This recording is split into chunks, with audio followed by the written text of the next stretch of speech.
モンハンをやってきた人なら、必ず存在するのがトラウマになっているモンスターだよな。今回は、最高のトラウマを与えてくれたモンスターたちを紹介していくぜ。強すぎる。苦戦中か。何が強いんだ？主玉狐よ。なんでこんなに強いの？そりゃまあ、主だしな。これ以上やられたらトラウマになりそうだわ。昔は、もっとひどいトラウマをハンターに植え付けたモンスターもいたんだぜ。そうなの？じゃあ、霊夢のトラウマが軽くなるように、かつて最高のトラウマを与えてくれたモンスターたちを紹介してやろう。軽くなるとは思えないけど、気分転換に聞いてあげるわ。最初に紹介するのはティガレックスだぜ。ライズでも現役ね。今も強敵ではあるが、初登場時は凄まじかったんだぜ。確か、何気ないクエストにいきなり乱入してくるのよね。そうだぜ。ポポノタンの納品クエストに現れて、ほぼ初期装備のハンターを、容赦なく蹴散らしたんだ。そんな思いしたら、ゲーム投げ出しちゃいそうだわ。決戦クエストでも、驚異的な当たり判定で苦戦させられたぜ。ここではめられて、新たなトラウマを作ってしまった人も多いと思う。以降のシリーズでは、優しくなっていったんだけどな。マリサが苦戦するくらい強かったのね。だが、通常種が優しくなった代わりに、サードにはアシュが登場したぜ。4シリーズでは、さらに恐ろしい希少種が登場したんだ。確か、赤いティガレックスよね。希少種は通常種よりも一回り大きく、爆豪状態という、怒り状態より恐ろしい状態変化を持っていたんだ。爆豪状態で暴れ回るティガレックスは、通常種の初登場時のトラウマを彷彿とさせる迫力があったぜ。というか、全く新しいトラウマをハンターに負わせることになった。ティガレックスは、何度もハンターにトラウマを植え付けたのね。そういうことになるな。トラウマではあるが、原始的な強さがしっかり表現されていて、素晴らしいと思うぜ。次のトラウマモンスターはイビル城だぜ。乱入してくるモンスターよね。イビル城は、トライで導入された乱入システムの象徴として登場したんだ。上位クエストから乱入してくるんだが、初めて遭遇するタイミングだと、明らかに格上のモンスターなんだ。格上？上位に上がりたてのハンターでは絶対に倒せないってことだ。そんなに強烈だったのね。そういうみたいな、乱入をチャンスに変える要素もないから、肥やし玉を投げるしか対処法がなかった。肥やし玉を忘れてしまった場合は、避難して、イビル城かターゲットが他のエリアに移動してくれるのを待つしかないぜ。想像したくない状況だわ。この仕様でさらに厄介さを見せつけたのがクルペッコだったぜ。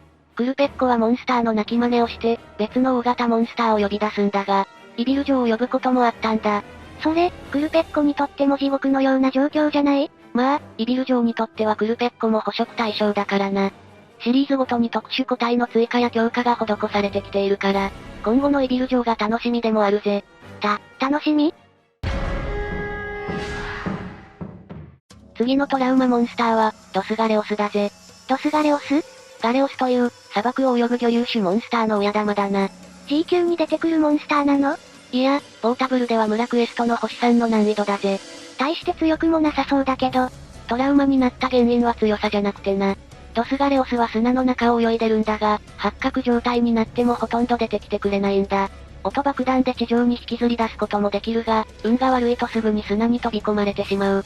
追いかけて切っちゃえばいいんじゃないの？ハンターのダッシュで追いつくのは難しいんだ。だから、移動ルートに先回りすることになるんだが、そうすると軌道を変えたり引き返したりする。狩りというよりマラソンじゃない。音爆弾を切らしたら、正真正銘のマラソンになるぜ。他に方法はないの？タル爆弾で引きずり出すこともできるが、シビアな上にガレオスの妨害が入るんだ。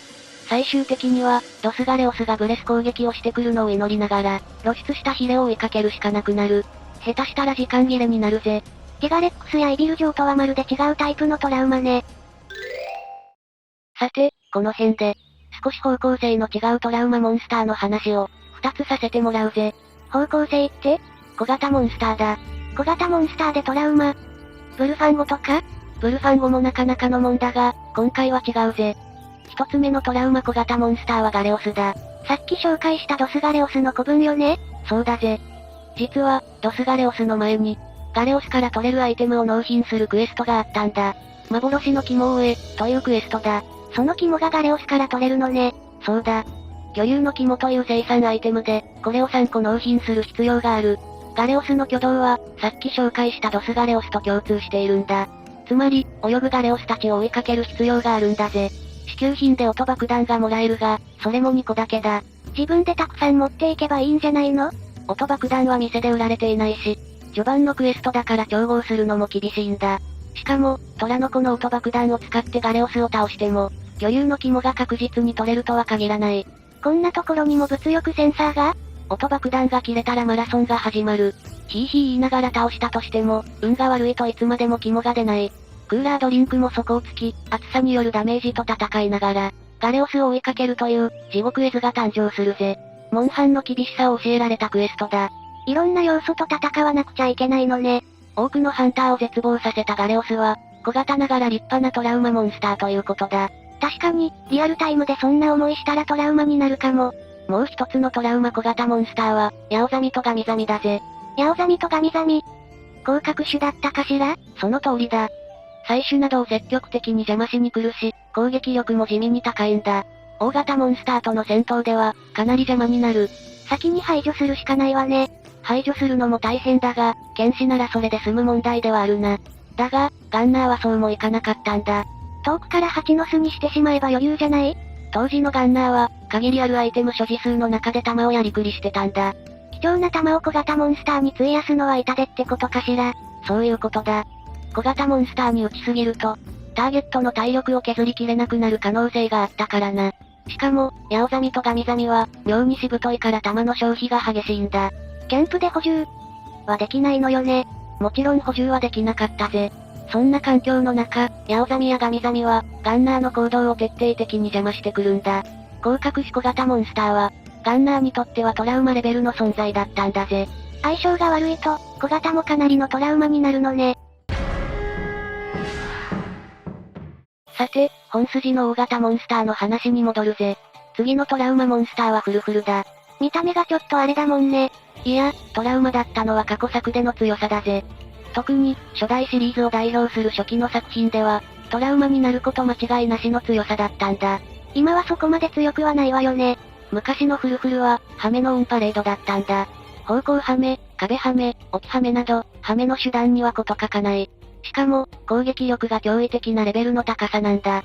もはやラスボスじゃない。特に、ポータブルの G 級緊急クエストの2頭討伐がトラウマだぜ。緊急クエストにふさわしい、登竜門的なクエストだったな。ボンミスや突然の方向から始まるハメに、震えながらの狩りだったぜ。どうにか耐えられないの？攻撃の種類によるが、2発耐えるのも厳しかったぜ。まあ、今はフルフルも人道的な存在になったけどな。ただ、たまにかつてのハメの片鱗を見せてくれるぜ。そういえば、はめられたことあるかも。次に紹介するトラウマモンスターは、ガララージャラアシュだぜ。アシュだけ？通常種も厄介ではあったが、アシュはその上を行くんだ。撥水光という広角をばらまき、ブレスを反射させてくるんだぜ。冗談みたいになるってこと？ご名答だ。避けたと思ったブレスが跳ね返ってきて被弾するんだが、これに当たると水やられ状態になる。通常種と同じく、牙を使った攻撃には麻痺効果もついている。ガララージャラアシュは、でかくて素早い上に、通常種以上の絡め手を使ってくる強敵だったんだ。それはトラウマだわ。ここからが本番だぜ。4G の特殊個体である極限化個体が、ガララージャラアシュにも追加されたんだ。ただでさえ硬かった肉質がさらに硬くなり、攻撃に恐竜効果がついたんだぜ。交流石で対策できるんだが、ガララージャラアシュはもともと攻撃しにくくて、肝心な一撃が当たらない。いつまでも極限化を解除できなければ、待っている結果は悲惨の一言に尽きるぜ。誰もが納得するトラウマモンスターだ。絶対に戦いたくないわ。次のトラウマモンスターはディアブロスだぜ。初代シリーズから登場している古参モンスターだが、シリーズごとに新しいトラウマを生み出してきた。今もいるけど、普通に強いわよね。シリーズごとにって、どんな感じだったの？初代シリーズでは、特にアシュが強力だった。怒り状態になると、早送りみたいなスピードでハンターを攻め立てるんだ。地中に潜った時に尻餅をつかされると、回避は絶望的だったぜ。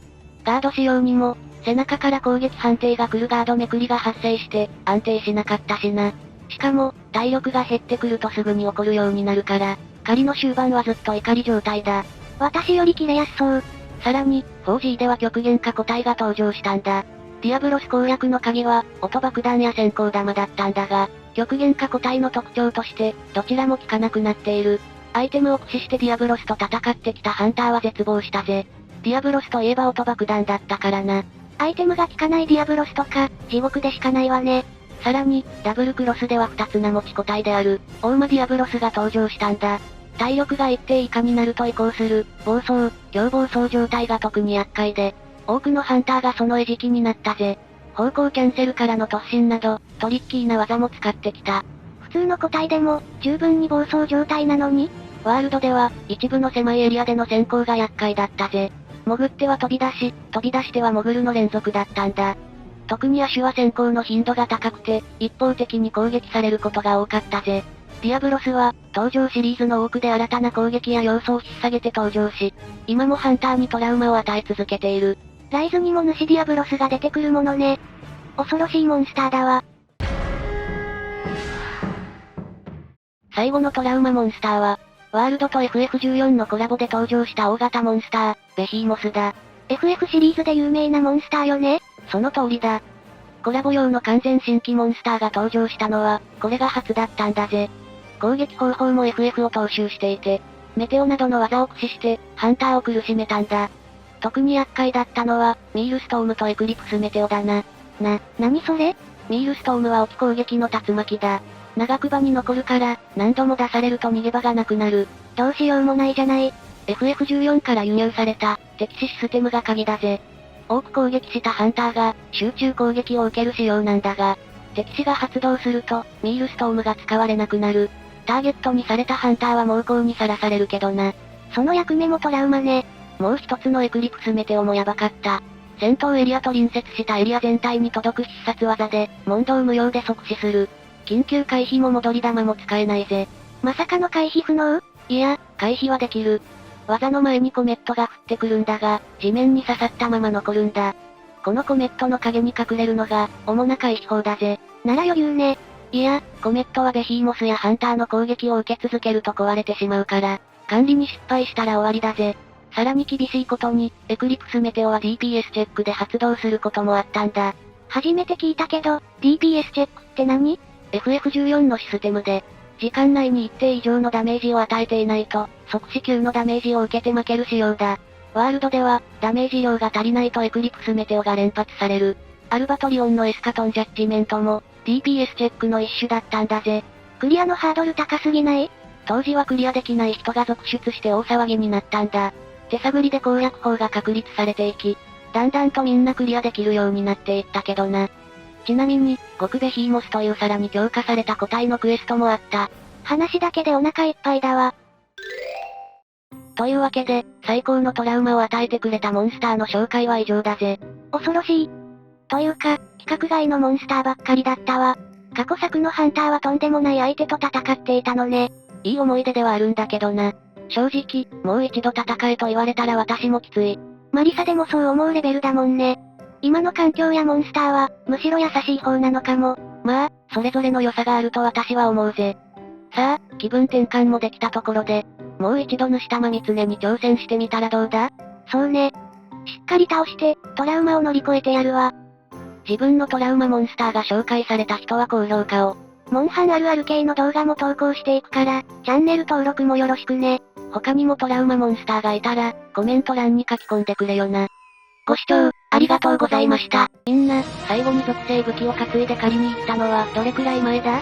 今のモンハンは物理攻撃が有利になる傾向にあり、一部の武器種を除いて、属性武器の影が薄くなりがちなんだ。どうして今の物理攻撃環境が出来上がったんだろう？なぜ属性武器はあまり担がれなくなったんだろう？知ってるようで知らない、その理由に焦点を解説していくぜ。次回、なぜ属性武器は息を引き取ってしまったのか、ゆっくり見ていってね。